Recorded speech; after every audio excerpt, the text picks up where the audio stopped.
Okay जी, सो आज मैं discuss करूंगा कि सिकल सेल एनीमिया का क्या कोई फ़ायदा होता है। याद रखें, कोई भी डिसऑर्डर हो उसका एज सच तो कोई फ़ायदा नहीं होता, तो बेनिफिट जो किसी भी डिसऑर्डर का होता है वो मैं कहता हूँ कि वो नहीं होता।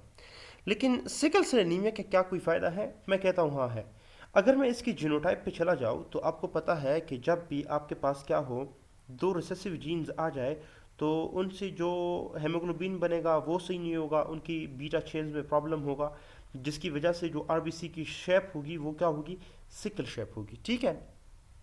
अच्छा, लेकिन अगर कंडीशन कुछ यूं हो कि आपके पास एक कैपिटल ए हो, एक स्मॉल ए, यानी एक डोमिनेंट और एक रिसेसिव जीन हो, तो फिर इस केस में जो आरबीसीज होंगे उनमें से कुछ सिकल वाले होंगे, ठीक है जी, और कुछ नॉर्मल आरबीसीज होंगे जी। सही है। अच्छा, अब अगर कंडीशन ये है तो इस वाले को हम क्या कहते हैं और इस वाले को? आपको पता है कि ये तो सिकल सेल एनीमिया का कंडीशन है, तो इसको हम कहेंगे सिकल सेल एनीमिया। लेकिन ये वाला जो कंडीशन है इसको हम कहते हैं सिकल सेल ट्रेट, ठीक है जी, इसको हम कहते हैं सिकल सेल ट्रेट। और इनका जो लाइफ स्पेन होता है ना इन पेशेंट्स का, वो क्या होता है? वो बिल्कुल ही नॉर्मल होता, ज़रा मैं ऊपर लिख लेता हूँ, वो नॉर्मल होता है, ठीक है। इनका लाइफ टाइम जो है वो बिल्कुल नॉर्मल होता है।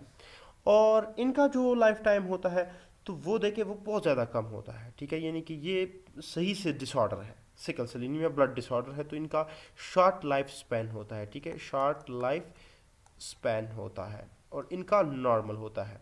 और इनका नॉर्मल क्यों होता है? तो मैंने कहा कि कुछ नॉर्मल आरबीसीज बन रहे हैं, कुछ सिकल शेप बन रहे हैं, तो इनके लिए जितने नॉर्मल बन रहे हैं वो काफ़ी है, वो इनका लाइफ अच्छी सी ये लोग गुजार सकते हैं, ठीक है।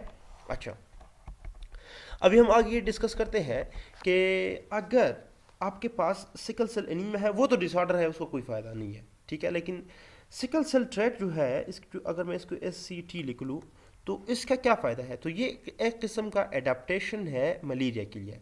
क्योंकि देखिए, सिकल सेल एनीमिया जो है ये अफ्रीका और जितने भी ब्लैक है इनमें बहुत ज़्यादा होता है, ठीक है, अफ्रीका और जितनी ब्लैक है। लेकिन जो मलेरिया है वो भी इनमें बहुत ज़्यादा होता है। तो चूंकि इनमें ये चीज़ ज़्यादा थी तो इनमें एज अ एडाप्टेशन क्या आई है? सिकल सेल ट्रेट आई है।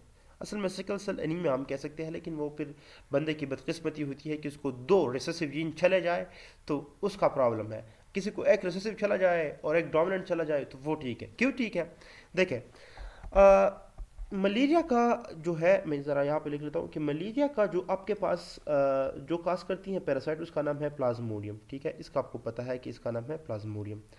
अच्छा, ये अपने लाइफ साइकिल का एक टाइम गुजारती है आरबीसी में। अब अगर आरबीसी सिकल शेप है और वो जल्दी से डिस्ट्रॉय होते हैं, हमें पता है जब भी वो कैपिलरी से पास होते हैं तो वो डिस्ट्रॉय आउट हो जाते हैं, तो क्या होगा कि ये प्लाज्मोडियम अपना लाइफ साइकिल का एक हिस्सा जिस जगह पे गुजारनी थी वो तो वो गुजार नहीं सकती, वो तो जल्दी डिस्ट्रॉय हो रहा है।